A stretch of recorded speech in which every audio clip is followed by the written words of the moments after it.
وَأَعْتَقَ ابو بکر سیدنا وَأَعْتَقَ سیدنا ابو بکر ہمارے سردار ہیں اور ہمارے ایک سردار کو اس نے آزاد کیا ہے کہ بڑے بڑے قریش کے حسب و نسب رکھنے والے اس غلام کو اپنا سردار کہتے ہیں. اور 1400 سال 1450 سال گزرنے کے بعد بھی آج کبھی بچہ پیدا ہوتا ہے ایمان والے کا تو اس کا نام بلال لوگ رکھتے ہیں. عزتیں دینے پہ آتا ہے تو اس طرح دیتا ہے, سب کچھ اسی کے قبضے میں ہے. تو جب باغ میں داخل ہوتا تو تجھے یوں کہنا چاہیے تھا ماشاء اللہ میرا کوئی کمال نہیں ہے, جو کچھ کمال ہے اللہ کا ہے. لا حول ولا قوت الا باللہ. کسی کے اندر طاقت نہیں ہے, کسی کے اندر قوت نہیں ہے, کسی کے اندر کچھ بھی نہیں ہے. جو کچھ ہے سارے خزانے اللہ کے پاس.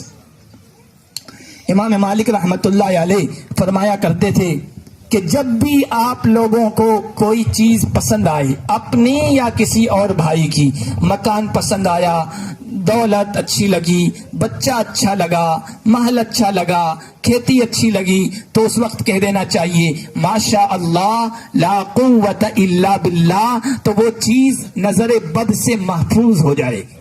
بلکہ امام مالک رحمت اللہ علیہ نے اپنے مکان کے صدر گیٹ پر یہی لکھوا رکھا تھا ماشاء اللہ لا قوت الا باللہ. ایک تو نظر بھی نہیں لگے گی, دوسرا تکبر بھی اتنا نہیں ہوگا, کیونکہ آدمی جب گھر اچھا بناتا ہے اندر داخل ہوتا ہے دیکھتا ہے کہ میں نے یہ بنایا, کہ نہیں میں نے نہیں بنایا, یہ اللہ نے بنایا ہے, میرے پاس کیا طاقت ہے. ماشاء اللہ لا قوت الا باللہ. ان ترانی انا اقل منک مالا وولدا. میرے بھائی آج تو مال میں, اولاد میں, سپورٹروں میں, میرے پیچھے چلنے والوں میں, میرا ساتھ دینے والوں میں تو مجھے کم دیکھ رہے ہو. میرے پاس یہ سب چیزیں نہیں ہیں, تیرے پاس ہیں, لیکن عسى ربی ان یؤتینی, میں اللہ کی ذات سے جڑا ہوا ہوں. آج فقیر ہوں, ہمیشہ فقیر نہیں رہوں گا. آج تنگ دست ہوں, ہمیشہ ایسی حالت نہیں رہی. میرے اللہ سے مجھے امید ہے کہ میرا رب, میرا اللہ مجھے پیدا کرنے والا اس سے بہتر چیز مجھے عطا فرمائے گا. بھائی نے سمجھا دیا, لیکن سمجھنے میں دیر لگتی ہے. آدمی کے پاس جب چیز کوئی آ جاتی ہے تو پھر سمجھانے والے سمجھاتے ہیں, لیکن اس کی سمجھ میں نہیں آتی ہے. ایسا ہی ہوا, اللہ نے جو مہلت دے رکھی ہے ایسے لوگوں کو, عصیان شیار لوگوں کو, نافرمان لوگوں کو, متکبرین کو, وہ مہلت اس کی ختم ہو گئی. اور پھر اس بڑے بول کی وجہ سے اللہ کی طرف سے پکڑ آئی, اس بڑے بول کی وجہ سے اللہ کی پکڑ آئی, اور اللہ کی طرف سے عذاب آیا. باغ تباہ ہو گئی, پھل تباہ ہو گئی, زمین کسی چیز کی نہ رہی, نہر کے اندر پانی ختم ہو گیا کہ بھائی ایسا مت کر, ورنہ اللہ یہ کر سکتا ہے کہ تمہارے اس پانی کو, جس پر تمہارے باغات کی ہریالی ہے, سرسبزی و شادابی ہے, مال و دولت ہے, جس پر تم اترا رہے ہو, یہ ختم کر سکتا ہے. اب پانی گہرائی میں جا سکتا ہے جس کو تم نکال نہیں سکتے, نہ تمہاری مشینری کام آ سکتی ہے. اللہ یہ کر سکتا ہے. اس نے کہا کچھ نہیں, یہ سب تمہاری باتیں ہیں. اللہ کی طرف سے یرسل علیہ حسبانا من السماء فتصبح سعیدا زلقا اور یصبح ماؤها غورا فلن تستطيع له طلبا. اس نے مانا نہیں, پھر کیا ہوا, آفت آئی, سب کچھ منٹوں میں بین عشیۃ وضحاها, پلک جھپکنے کی دیر میں اللہ کی طرف سے جب پکڑ آئی اور اللہ کے قہر و غضب کی بجلی گری اور اللہ کی طرف سے ناراضگی کا طوفان اور بربادی کا طوفان آیا, سب ملیا میٹ کر کے رکھ دیا.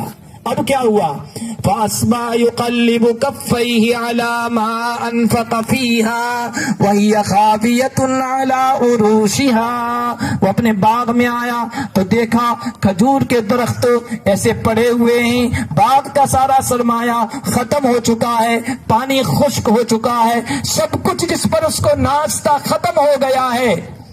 ہاتھ ملنے لگا, افسوس کرنے لگا. اصبح یقلب کفیہ علی ما انفق فیہا, ہائے میں نے اس پر دولت خرچ کی تھی, اس پر وقت خرچ کیا تھا, اپنے جذبات خرچ کیے تھے, میرا تو سب کچھ یہی تھا, سب تباہ و برباد ہو گیا. کہنے لگا یا لیتنی لم اشرک بربی احدا. جو جملہ پہلے بولنا چاہیے تھا, عقل آتی ہے لیکن دیر سے آتی ہے انسان کو, ٹھوکر جب لگتی ہے تب سب کچھ سمجھ میں آ جاتا ہے، 14 طبق روشن ہو جاتے ہیں، لیکن وہ وقت گزر جاتا ہے، چڑیا چگ گئی کھیت، اب پچھتائے ہو تو کیا پچھتائے۔ کہنے لگا یا لیتنی لم اشرک بربی احدا، کاش میں اپنے رب کے ساتھ کسی کو شریک نہ ٹھہراتا۔ یہاں تو اس نے بڑے بول بولے تھے، نہیں سب کچھ میرا ہے، نہیں اللہ کا دیا ہوا ہے، اس میں اپنے نفس کو شریک کر لیا تھا۔ کہنے لگا یا لیتنی، کاش میں اپنے رب کے ساتھ شریک نہ بناتا، میں شرک نہ کرتا۔ انسان کہ یہ ایسے بول جو بعد میں بولنے والا ہے، اللہ نے قرآن میں نقل کیے ہیں، میں اور آپ بھی ایسا بول جب قیامت قائم ہو جائے گی تو بولنے والے ہیں۔ اس دن کے آنے سے پہلے آخرت کی تیاری کر لیجئے تاکہ اس دن یہ بولنا ہماری زبان پر آئے کہ یا لیتنی قدمت لحیاتی، مہلت ملی ہوئی تھی اپنی اس زندگی کے لیے، ہمیشہ ہمیشہ رہنے والی زندگی کے لیے، کاش میں آگے بھیج چکا ہوتا، لیکن یہ یا لیتنی کچھ کام نہیں آئے گا، جیسے اس آدمی کی کچھ کام نہیں آیا۔ اب کیا ہوا؟ قرآن کہتا ہے وَلَمْ تَكُنْ لَهُ فِئَةٌ يَنْصُرُونَهُ مِن دُونِ اللَّهِ۔ انسان کے پاس جب کچھ ہوتا ہے نا تو انسان یہی کہتا ہے ارے بھائی کیا کوئی معاملہ پھنس گیا، ایس ڈی ایم صاحب کو فون کر دوں گا، میرے ریلیشن بہت مضبوط ہیں، بہت اوپر تک پہنچ ہے، سارے مسئلے حل ہو جائیں گے۔ اپنے ارد گرد مال اور دولت کی وجہ سے جو لوگ بھیڑ لگاتے ہیں ان سے غرور میں مبتلا ہو جاتا ہے کہ یہ سب ساتھ دیں گے، لیکن قرآن کتنی حقیقت اور سچائی کو بیان کر رہا ہے۔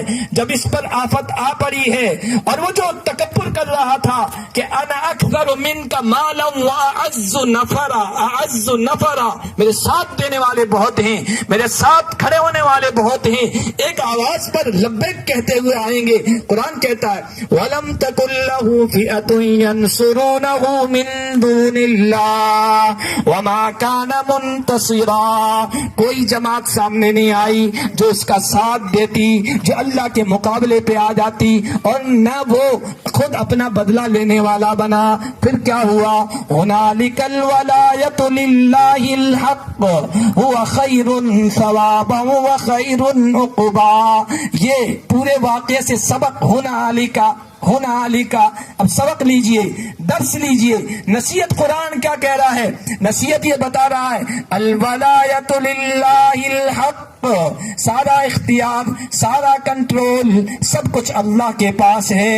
وہ جب چاہے کسی کو جھونپڑی سے اٹھا کر محل میں پہنچا دیتا ہے، اور جب وہ چاہے تو محل سے نکال کر سڑک پتی بنا دیتا ہے، وہ جب چاہے فقیری سے نکال کر فراوانی اور خوشحالی سے نواز دیتا ہے، اور جب چاہے تو خوشحالی سے محروم کر کے در در کا بھکاری بنا دیتا ہے، ایک وقت کی روٹی کا محتاج بنا دیتا ہے۔ مختار کل بھی وہی ہے، مشکل کشا بھی وہی ہے، حاجت روا بھی وہی ہے۔ کائنات کے نظام کو سنبھالنے والا ایک اکیلا اللہ ہے، نہ مال ہے، نہ دولت ہے، نہ دنیا کے اسباب ہیں، نہ حکومتیں ہیں۔ ہنالک الولایۃ للہ الحق هو خیر ثوابا وخیر عقبا۔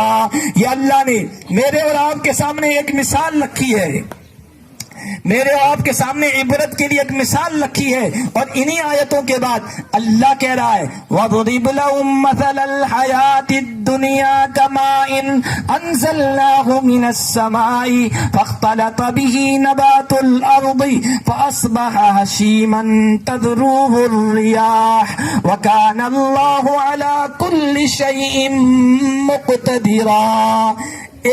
نبی آپ ان لوگوں کو دنیا کی زندگی کی مثال بھی سنائیے، یہ دنیا کے دھوکے میں مبتلا ہے۔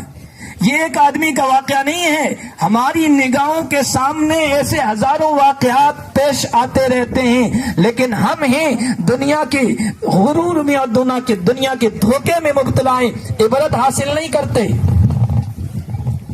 ہر جگہ نمونے، مگر تجھ کو غافل کیا رنگ و بو نے، کیا کبھی غور سے بھی دیکھا ہے تو نے جو محل تھے آباد اب ہیں وہ سونے. جگہ جی لگانے کی دنیا نہیں ہے یہ عبرت کی جا ہے تماشا نہیں ہے. یہ عبرت کی جا ہے تماشا نہیں ہے. اجل نے نہ کسرائی چھوڑا نہ دارا اسی سے سکندر سا فاتح بھی ہارا. ہر ایک لے کے کیا کیا حسرت سدارا پڑا رہ گیا یہیں ٹھاٹ سارا. جگہ جی لگانے کی دنیا نہیں ہے یہ عبرت کی جا ہے تماشا نہیں ہے. تجھے پہلے بچپن نے برسوں کھلایا پھر جوانی نے تجھ کو مجنوں بنایا پھر بڑھاپے نے آ کے تجھے کیا کیا ستایا اور اجل کر دے گی ایک دن بالکل صفایا. جگہ جی لگانے کی دنیا نہیں ہے یہ عبرت کی جا ہے تماشا نہیں ہے. اور نمونے